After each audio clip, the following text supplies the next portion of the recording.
Hello guys, how are you? Hope you all are doing well. Today I'm back with one of the most interesting video. In this video tutorial guys, we will learn how to view Instagram post, videos, reels without an Instagram account. In this video we will learn this guys.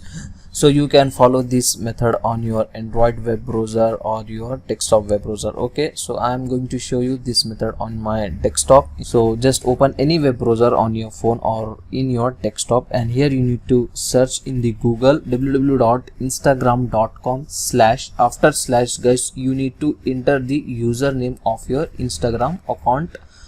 So for example, I have entered The Rock. After this guys, just you need to search the result. Okay, in this search result page guys, here you can get that particular person Instagram profile link. Just click and open it. Okay, like this, the account user post you will get. As you can see guys, without the Instagram account guys, you can easily able to view that particular person user post. As you can see guys, if you want to view the reels, just click on reels. Here you can get the reels. As you can see, if you want to open it, just right click on it and open this link to new tab like this. Now that particular video reel will open on your browser, as you can see guys. So this is the very easy and very simple method to view anyone Instagram post without your Instagram user account. So that's it for today guys, the short and very simple video. Hope you enjoy this. If you enjoy, please guys don't go back without like, share and subscribe to our channel. Thank you very much.